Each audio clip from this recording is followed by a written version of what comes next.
Welcome to Linguistically Aware, the podcast about all things linguistics. You are listening to CJSW 90.9 FM, broadcasting out of Calgary, Alberta at the University of Calgary campus radio station, located on Treaty 7 land.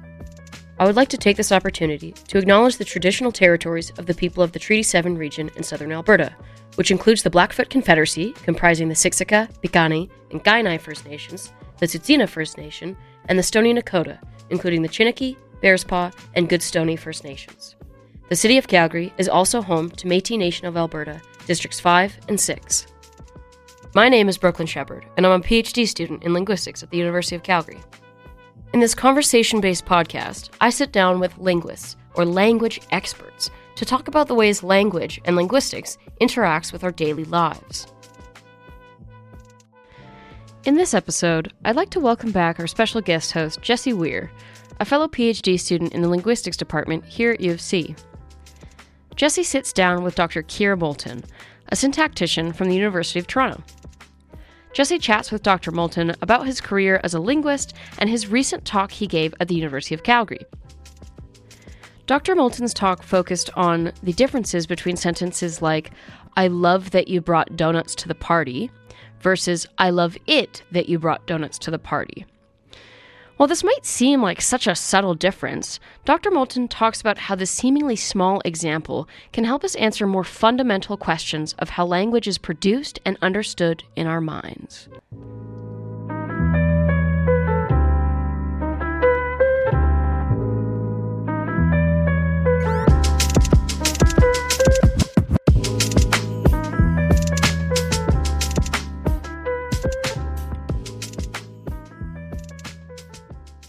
All right, great. So please welcome Dr. Keir Moulton. Thank you for coming in today. Thanks for having me. Yeah. So if you want to just start, just introduce yourself a little bit and talk a little bit about how you got into linguistics. Okay. My name, you already said my name. So I'm a linguist. I'm a professor at the University of Toronto. And my area of linguistics is syntax. And that's the study of the structure of sentences, I'd say, is the best description. So we look at how sentences are put together, and I'm particularly interested in why the way you put a sentence together, like the grammar of the sentence, how that relates to what the sentence means. Yeah, I mean, maybe I can move on to that getting into linguistics thing. If you want to talk a little bit how you discovered linguistics and why did you find it so fascinating? I was an English major in undergrad, and I was really interested in the grammar side of English. So my university as an undergrad offered courses in the history of the English language and on Old English. And I just really enjoyed taking those courses, probably more than literature courses, because they were about grammar. And I'd always been interested in grammar, and I only knew that as sort of an old-fashioned subject that probably wasn't very important, but I still liked it. And whenever I was in a language class, learning a new language, I really liked the grammar part, and I was fascinated by the grammar part, like learning how to conjugate verbs and learning how to, put the sentences together. I'm not a particularly talented language learner. I'm not a polyglot in any sense, but I did like sort of the math or the sort of combinatorial properties of language, how you fit things together. Like it just reminded me of Lego or something. Like there's like building blocks, and it's all about building bigger things from smaller pieces. So, but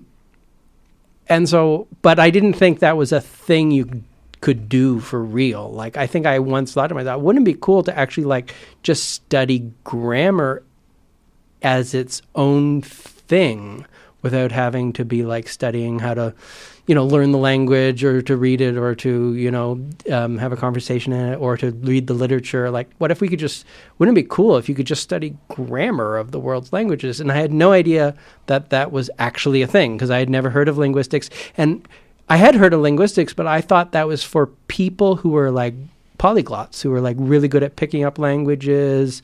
And I'm just not that kind of person. I just don't have I don't think I'm terrible, but I'm not, I'm just an average, okay, language learning is hard. I'm not great at it. So I never really considered linguistics as a thing because I just didn't know. But then I had a friend of mine who knew I sort of liked grammar, and he found a intro to linguistics textbook in like a recycle bin. And he was flipping through it, and it caught his attention that it kind of was sort of about, he's like, there's diagrams in there, and like, it sort of looks like chemistry, but it's still about language. And then so he gave it to me, and then I was like, oh, there is a subject that does just study grammar, and it's a part of linguistics. And so then I took intro to linguistics, and that was, so that was great. And then I learned that you can, to some extent, just study the grammar of the world's languages, and that people have theories about these things, and we can study the patterns across languages, and you can study what's similar and different about them. And you can learn about the building blocks of different languages, and just focus on the grammar as a scientific subject in its own right. That's really interesting because I feel like I've had a similar introduction to linguistics. I always consider myself to be a bad linguist because I only speak one language, but I know lots of facts about other languages. But do you have a pet language then? Even if you don't speak it that well, something that captures your interest a lot? No, I started out with historical English, I was going to be a historical linguist, so I was interested in earlier forms of English, Old English and Middle English. I discovered that I didn't quite have the aptitude to do the kind of work that's required to look at dead languages, because you have to do a lot of work on corpora and old documents, and you have a very limited set of data. You can fit all of Old English on a bookshelf. I like languages with certain features. Okay. I like languages that are head final, that's languages where the verb comes after the object, for instance. I like languages with very particular constructions that, so I don't have one pet language. I have pet linguistic features, and that's what I like looking at. I also, because I'm an English speaker, I'm interested in varieties of English and often in constructions about English that are understudied and sort of fun and colloquial. So English, I guess, has to be my pet language, but only because I have direct access to it instantly. That's the great thing about being a certain kind of linguist, the kind of linguist you and I are. We have immediate access to our scientific data. It's in our heads. And we just you can run an experiment on the grammar of your language instantly, all the time. Actually, that's not always great because you're constantly thinking about. It's hard to shut it off. It's really hard to shut it off. Yeah. But you get access to, and you can just say, oh, I wonder how the grammar of my language works with respect to X, Y, Z. And then you run the little experiment in your head. Mm-hmm. I don't know any other discipline that you can do that with. Yeah. And speaking of that kind of work then, just looking at your website, you describe yourself as someone that's both a theoretical linguist and an experimental linguist. And as somebody that is involved in the world of linguistics, I know that there's a little bit of a marked difference between those two. So can you kind of unpack how you balance those different worlds and what that means to you when you say that? Yeah, I actually, more that I think about it, I sort of shouldn't put it that way. So every academic, everybody who studies something, systematically has a theory. So even if they explicitly acknowledge it or not, we all have theories about the way things work. And then, what we try to do is try to state those and theories explicitly and build hypotheses using those theories and test them. And then we can test them in various ways using little experiments we run in our head, because the kind of linguistics we do allows for that. But sometimes it requires more formal experimentation to collect the data that bears on your hypotheses. So because you and I do a brand of linguistics where we're looking at what sentences are well formed and what they mean. Should I give examples? Are examples good? So if like we're interested in, if I ask the question, how do you think John did on the exam? I'm asking, it's very natural for you to think, oh yeah, he's asking me, how did John do an exam? Not how do I think he did on the exam. But if I say, how do you know that John did on the exam? There's something really weird about that sentence. Even if you know that John did well on the exam and I want to know what you know, there's something weird about that sentence. How do you know John did that on the exam? I can only ask, how do you know that John did well on the exam? But then you're asking, how do you know that, not how did John do on the exam? So those are the kind of questions those are kind of little experiments we do, that some sentences have you can ask a question that has the meaning you'd expect, but then you change up the words and somehow, that's different. And that's a case where you can just sort of run the little experiment in your head. You're like, okay, my judgment is that sentence has a strange meaning or is a little off, the second one, but the first one's, there's something normal. So there's something different about those two sentences. Yeah, unpacking like the underlying connection between those words and how modifying them changes those connections. Exactly. Yeah. And so sometimes if you speak the language, or if you have access to speakers or users of the language, you can sort of collect your data, run your experiments. Like the little experiment I performed there was a little experiment where we asked a question and we manipulated the verb in the question. So like that was our scientific or experimental manipulation, and then we had a result, whereas like we thought with one verb the sentence was weird, with the other was fine. But sometimes things aren't so obvious. Sometimes differences aren't so easy just to intuit, and you need to resort to more, sophisticated methods. And in my case, those methods involve, it can be as simple as just asking more people, more users of the language, what their reaction is to that sentence, and making sure you properly, you give them the sentences in proper context that make it easier for them to judge whether that sentence sounds normal or not. And to do all the things you do with science. You want to get rid of confounds and control all your factors. So when I say experiment, one of the things, some of those, what those experiments are basically asking lots of users of the language to judge many sentences, and we manipulate the kinds of structure of the sentence we give them, and we're trying to tap into, what are the generalizations across a range of speakers about the structure of the language. In this case would be English. So I guess I see experimentation. There's a lot of ways to everybody does experimentation, I guess, in linguistics. It's just we use different types of experiments. People in linguistics who study phonetics and speech perception definitely do experiments that sort of look more like traditional science experiments, you can imagine.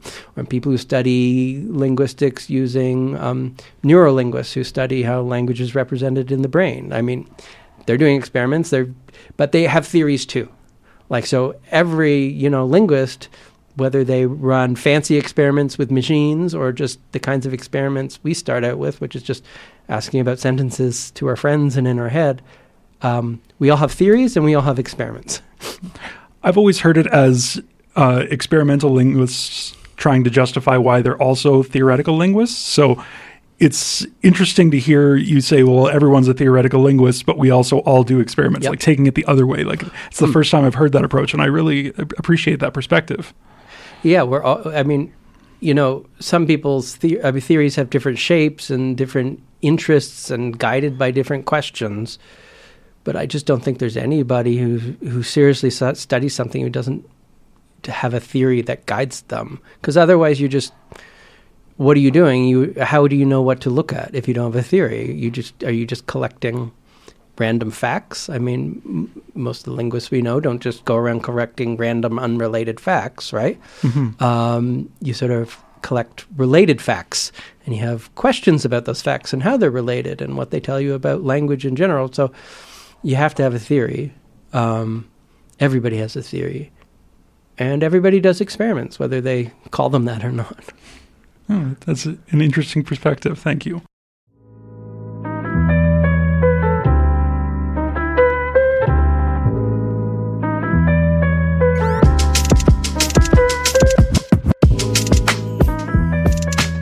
You're listening to Linguistically Aware, broadcasting on CJSW 90.9 FM on Treaty 7 Line. Listen to this episode or any other episode of Linguistically Aware in full at cjsw.com or Apple Podcasts. Just search Linguistically Aware. If you'd like to learn more about linguistics at the University of Calgary, be sure to visit our website, calgarylinguistics.ca.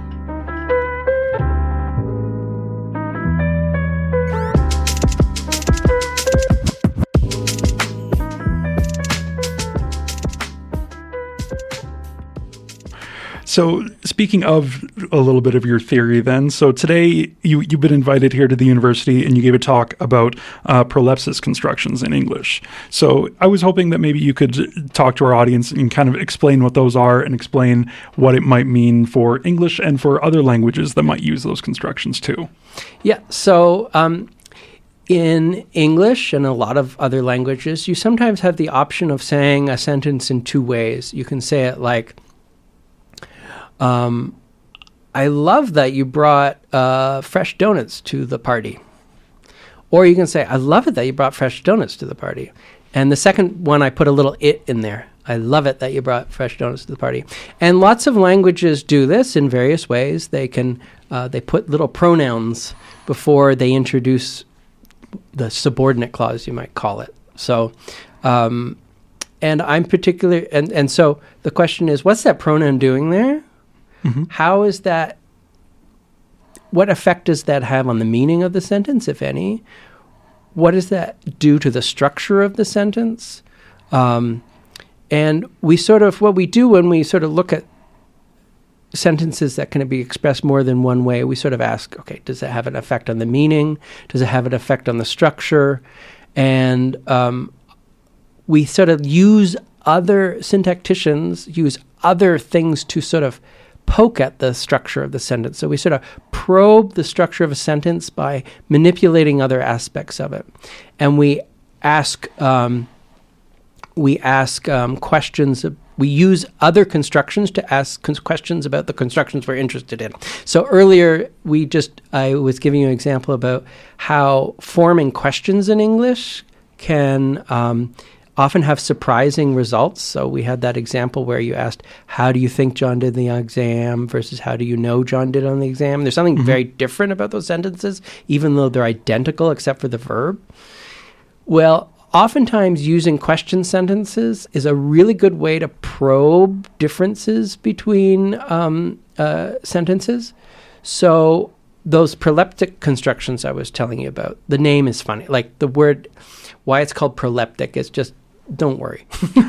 Don't worry. There's always fancy names for constructions in linguistics, and they're often old-fashioned names. But don't worry. It's just a name. But you can see that the structure of those two sentences must be somehow different when you try to manipulate them in terms of questions. So if I ask, who did Sam love that, or what did Sam love that you brought to the party?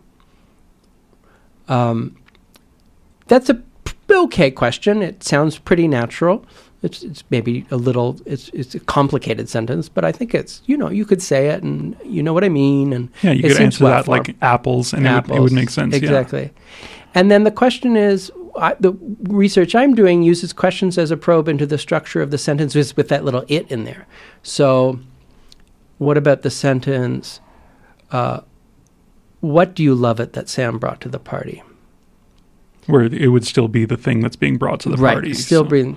And the question is, in some languages, when you try to ask that question with that question I just asked there, some languages that question is not well formed. It's ungrammatical. It's just speakers just say that's just not how you put together a sentence. Whereas, so adding the little it in what did Sam love it that you brought to the party makes that question ungrammatical in some languages. Whereas if you remove the it, it's fine. What does Sam love that you brought to the party?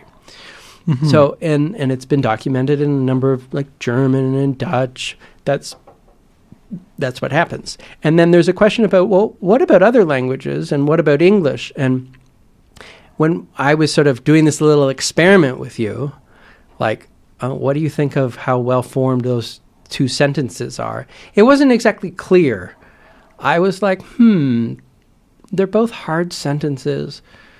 I'm not sure about the example when you said, what did Sam love it that you brought to the party? I'm not really sure. Is that good or bad? Is that well-formed? It sounds complicated. I'm not sure what to react. And so this is where the kind of informal experimentation that linguists, I think you and I do at the start, sort of runs out. Sort of our intuitions about sentences are just a little fuzzy and foggy. Yeah. And we're not quite sure, like, is it just that example? Maybe if I had another example, or maybe it's just me. And so what we can do is we can perform an experiment called an acceptability judgment study, where we create lots of sentences of these two forms, and we get lots of English users to judge how well-formed those sentences sound. And we provide what you would call baselines or controls, so that we ask, well, in the sentence, what did Sam love it that you brought to the party? Okay, that's weird, but maybe just the sentence, Sam loves it that you brought such and such to the party. Maybe that's just, even if you don't ask the question, maybe just putting the it in there is weird compared to saying Sam loves that you brought donuts to the party. Maybe just it's the it has nothing to do with like asking a question. And so we sort of, you can, using sort of experimental design and with a little bit of pretty standard statistics, you can collect a whole bunch of judgments and analyze people's judgments and really isolate what's weird and what's wrong about a sentence. And you can get information about how English speakers, not just one speaker, but a range of speakers, so you sort of validate across a larger population how people judge these sentences. So you can use these experimental methods to draw firmer conclusions about the data than you can just by your own intuitions. So while I think it's really important for linguists, you and I, we often start with our own intuitions about a sentence, and we say, oh, that sentence sounds weird, it's ungrammatical. Sometimes if we get really hard, subtle cases, that doesn't work. We need to use methods where we, ask lots of people and we do properly controlled judgment studies. I hope I explained that okay. I could redo that. No, I think that's really good. And I definitely know for myself, you work on a project for a long time and you look at so many sentences, and it kind of gets to a point where you've seen a certain construction so many times that you don't even know your own judgment on it anymore. Yeah. So at that point, you definitely need to look outwards and get some insight from people that aren't revolving their entire lives around it. Right. In linguistics courses, in courses that where we teach about syntax, often we will show sentences that are well-formed, and then we show sentences that are ill-formed, and we put little asterisks, like little stars, on the ill-formed one. And often students say, well, who decides that sentence is not well-formed, and who decides that sentence is grammatical? I said, well, it's the intuition of the speakers, and most speakers will agree, oh, that sentence is well-formed, and the speakers agree that this one isn't. More or less, it's but sometimes the judgments are controversial, or they require a bit more careful, a bit more care, and that's when I do experiments. That's what I'm doing. And it's also important to note that language is a fluid thing that can change over time. So a lot of linguistic research done in, say, like the 60s or 70s might have had things that were unacceptable or marginally acceptable. And over time, people's judgments on those can change. So it's important to kind of be re-asking some of these questions. Like, if you don't agree with the data, well, maybe that's a good reason to investigate. Well, why? Why don't I agree with the data, right? Exactly. And it changes over time, and it changes across populations and geographies and other social variables. So there isn't just one thing called English, of course. There's as many Englishes as there are speakers of English, basically, if not more. So it's a question. Yeah, exactly. All right, so what do you think then is the significance of this research? Like, you talked a little bit about what these constructions might be. Like, what is this going to tell us about how we like organize language in our brains or something? And like, how can we like make use of something like this? Yeah. So I think just figuring out how human languages put together their sentences tells us something about the human mind. And that alone, I think, is worth asking just out of pure scientific curiosity. The grammars of the world's languages, grammars are just rule-governed systems. And what we see time and again across the world's languages that there are recurring properties to these rule-governed systems.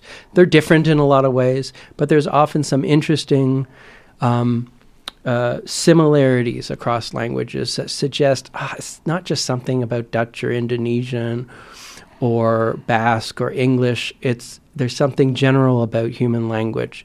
So going back to questions, if I say to you, they ate pizza and drank soda all night at the birthday party, and then you can sort of respond, and you can say, they ate pizza and drank what at the birthday party? That sounds fine. But if I try to then ask a question, a real question using that what did they drink? What did they eat pizza and drink all night at the party? Suddenly that sentence is very weird. Mm-hmm. And as far as I know, that's consistently true across the world's languages. So when you conjoin, the technical term is when you coordinate two verb phrases with and, like eat pizza and drink soda, you can't ask a question of the object of one of those verbs and not the other. Mm-hmm. So you can ask, what did they eat and drink at the party, but not what did they eat pizza and drink at the party. That's just it's not poor grammar. It's just unacceptable. Mm-hmm. And that is a observation that holds in many languages. There are some exceptions where they might have another explanation, but it's really robust across the world's language. So that's one of those patterns about grammar that seems to be revealing something deep about the human mind. I mean, why would it occur why would this keep repeating in genetically unrelated languages? What's the deeper principle here? So my work is just carves out just a tiny little piece about the syntax of some languages around the world and tries to understand those properties of those constructions and those languages and what the properties of their syntactic constructions are, to get a handle on, just to start building eventually a bigger picture of how the structure of sentences across the world's languages work.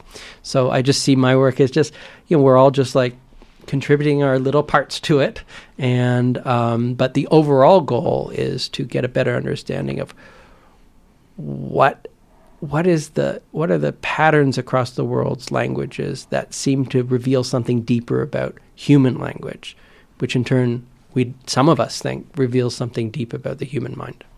Yeah, I've found that fascinating through research, the way that we can, like, it starts with a small question looking at a particular thing in a language, and then you discover something and you ask, well, what does that mean for other languages? And you can kind of start to go beyond, and you discover, like, maybe there's like one or two ways that like all of the languages in the world will deal with this specific type of problem. And then that teaches you, like something about how language is organized in the mind, which is, a fascinating thing. Like, I know when I got into linguistics, just discovering that like the way all of the world's languages are connected in ways that you couldn't even fathom if you're not reading into it is amazing.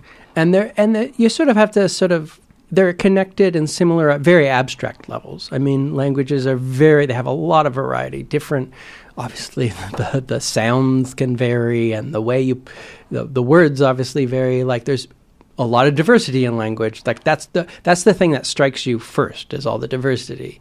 But the underlying similarities take a little bit of work, and they're very abstract, and they're sort of kind of unintuitive. I mean, I think what I love about linguistics, and basically I don't know, I could be wrong about this, but I think we owe this to Noam Chomsky, is he always asked the questions no one would ever ask. He didn't ask, like, what are the possible sentences in the world's language? No, he said, here's a sentence that's not possible.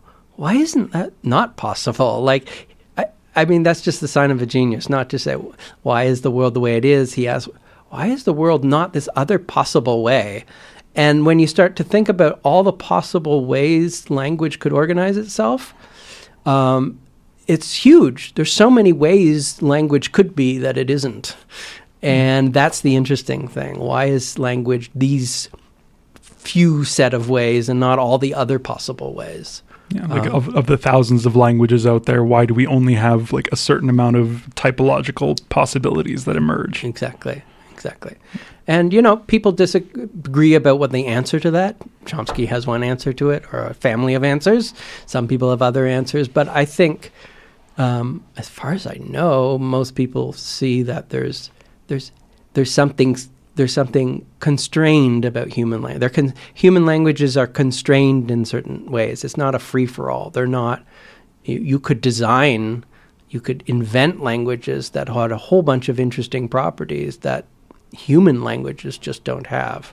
And that's interesting. Mm-hmm. Very cool. All right. So lastly, before we go, just a little bit of a fun question then. Is there, in linguistics, there are like myths that pop up every once in a while. So is there anything that like kind of really irks you that you'd want to like debunk, or something that you see in popular culture that like isn't quite hitting the mark?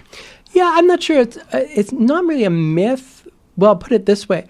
One thing about that those of us who study syntax, the structure of sentences, and their meaning know that a sentence can be well-formed or grammatical even if it has no meaning at all. So going back to Chomsky, he had a famous sentence, colorless green ideas sleep furiously, which is a perfectly well-formed sentence. You can tell that because if you scramble the words, green, colorless, sleep ideas furiously, that's not a well-formed sentence.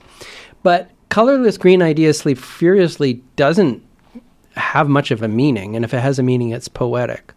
So one of the things many linguists believe is that the structure of a sentence is not necessarily, a sentence can be grammatical without being necessarily meaningful. The well-formedness of a sentence is something just sort of structural. And a sentence doesn't actually have to convey anything or communicate anything reasonable to be well-formed. And I actually think this is great, but in reality, I think it's a real problem for humans, because I think humans can put together really beautiful sounding sentences that sound very sophisticated and people sound very smart and convincing, but they're bullshit. Sentences can be put together and you think you know what you're talking about, or you think the person talking to you knows what they're talking about, but it might just sound good because it's a beautifully well-formed sentence, but it might not have a really good meaning, or a meaning at all, or a coherent meaning. And, we play on this for poetry and literature, and I think that's fantastic. I'm not suggesting that that's not great. But sometimes I think it can be manipulated and manipulative. And there's a lot of ways to convince. People in power can convince people they know what they're talking about by sounding good when there's really nothing behind it. There's just all bluster and BS. And it's just an unfortunate fact about, I think, human language. Sentences can be well-formed and still have absolutely no content. Right. And just this idea that getting the words in the right order isn't what gives you meaning in a sentence. Exactly. But it's easy, I think, to somehow hear a sentence that's well-formed and all in the right order. It might even sound really sophisticated, and it might not actually be conveying anything. And I think as humans, we're very susceptible to being impressed by those kinds of things and not really sitting back and questioning, oh, what are they really saying? Does that actually make any sense? Yeah. Perfect. Well, that's a very good takeaway. Again, I just want to thank you for joining us today. Really appreciate your insight into all of this. Thank you for having me. It sounds great. I hope I hope people get interested in linguistics through your podcast. Yeah, I hope so too. Thank you.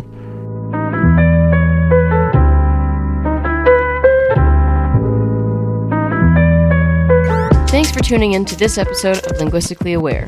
We hope you enjoyed our deep dive into the fascinating world of linguistics. If you'd like to learn more about linguistics, please visit our website, calgarylinguistics.ca. Until next time, keep exploring the beauty of language.